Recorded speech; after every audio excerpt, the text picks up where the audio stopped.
Hello! Today we are looking at Short Ride in a Fast Machine, a short orchestral fanfare by John Adams. It is published under the title of Two Fanfares for Orchestra, the other being Tromba Lontana, meaning distant trumpet. In mood, Tromba Lontana is soft and serene, which is, as we'll see, not like Short Ride at all. At the time of composing the work, Adams had taken a ride in a friend's Italian sports car. The piece is an evocation of what he called a thrilling and also white-knuckle experience. Needless to say, the music is highly energetic and exuberant.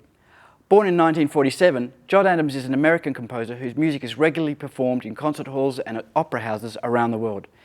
His operas deal with contemporary topics and include Dr. Atomic, which is based on the inventor of the atomic bomb, Robert Oppenheimer. Adams took the techniques of early minimalism and mixed it with other musical styles. In the case of Short Ride, he took American big band and jazz references and fused them with a steady pulse and repetition. The high-octane walking bass line, the brass jabs and the rim shot on the snare drum are all typical of these traditions. With these extra elements, the process of minimalism is no longer the main focal point. It has become subverted. Now let's have a look at how Short Ride has been put together. The structure of the work can be seen here. It's very handily indicated by double bylines in the score. Short Ride opens with 3 loud cracks from a woodblock that signal the tempo for the orchestra, like a huge metronome. Adams uses 3 different woodblocks that continue to strike a steady pulse right up to the beginning of section E. If you listen carefully, you'll hear the occasional skip when the time signature changes. The first instruments to join the woodblock are clarinets and synthesizers, who each play a constant 3-note pattern. Synthesizer 2 plays a 4-note pattern using only the 3 notes. The notes are E, A and D, making A suspended fourth. It is a collection of stacked perfect fourths. This is also known as quartal harmony. Similarly, chords of stacked fifths are known as quintal harmony. Due to the inversional similarity of fourths and fifths, the resultant sonorities are extremely similar.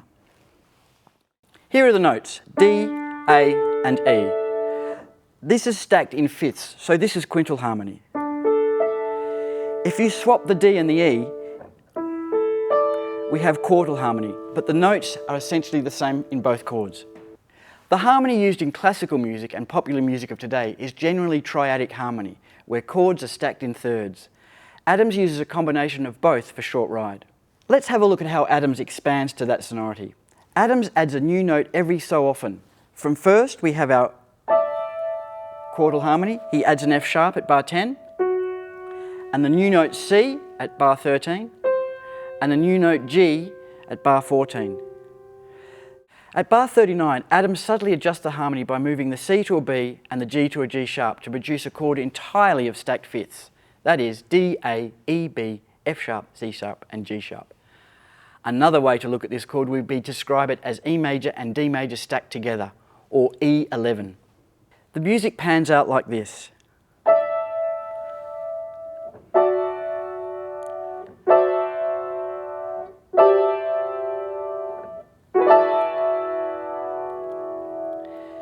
Then, when we get to bar 52, there's a surprise. The E major chord is replaced with B flat major, but notice how the A suspended fourth chord remains on the top. B flat is a tritone away from E, a diminished fifth, and with this surprising tonal shift comes a shift in orchestration. The string section, with the exception of the double basses, are added for the first time. It sounds like this.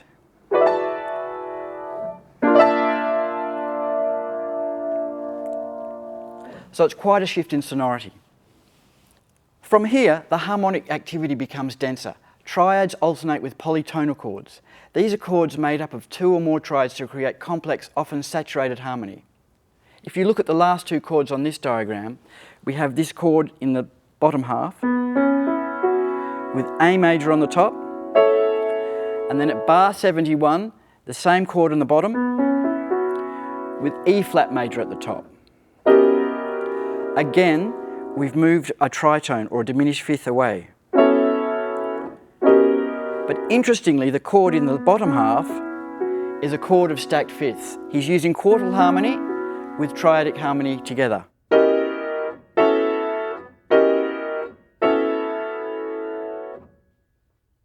Now let's have a look at the rhythm.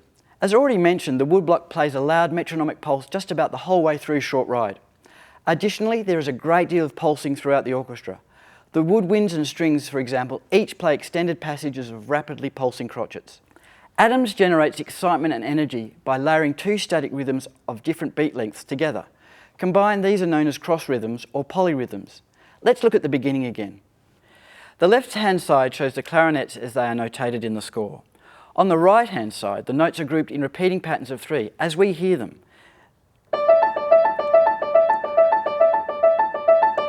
For every 4 of these clarinet figures, the woodblock strikes 3 times. Therefore, this is a polyrhythm of 4 against 3. So let's hear that. The clarinets play this. And I'll take my trusty plastic woodblock and play what Adams has written. He gives us this.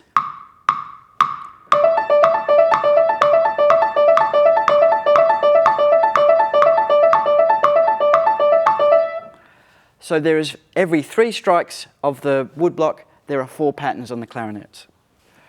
Let's look at another example. The woodblock continues with its steady pulse, creating a strong 3-2 feel. The trumpet pattern is a dotted minim long, which has a 6-4 feel. For every 3 strikes of the woodblock, there are 2 repeating figures in the trumpets. This is a 3 against 2 polyrhythm. Don't forget, the clarinets are still playing the 3-quaver pattern, and even their pattern is not in unison. This creates a more complex polyrhythm through very simple means. Here's what that sounds like. We'll go from bar 3.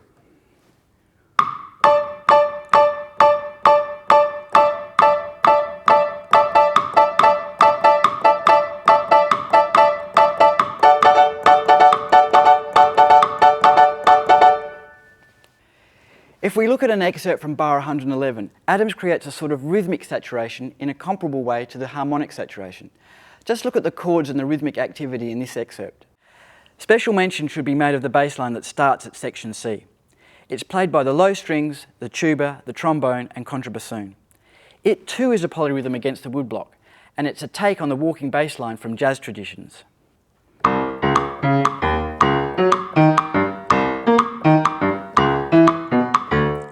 As you can see, it's a bit off-kilter.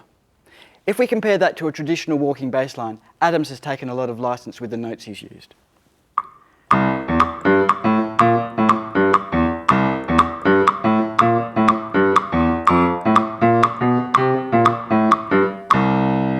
At bar 138, section E, the incessant click of the woodblocks ceases and 2 ceremonial melodies are allowed to take over, one in the horns and cellos, the other in the trumpets. Notice how a great deal of the melodic writing hinges around perfect fourths and fifths. The tempo marking for short ride is delirando, meaning delirious. Minim equals 152. This means that crotchet equals 304. The rapid tempo combined with the rhythmic activity makes for a highly energetic and delirious work. I urge you to listen to John Adams' music. You will see in a great many works how he weds techniques of minimalism with other musical styles. In Harmony Lyra, he fuses in the late Romantic style of Mahler, Sibelius and Debussy. In his Chamber Symphony, he mixes up Schoenberg with the music from Bugs Bunny cartoons. Thanks for watching. See you next time.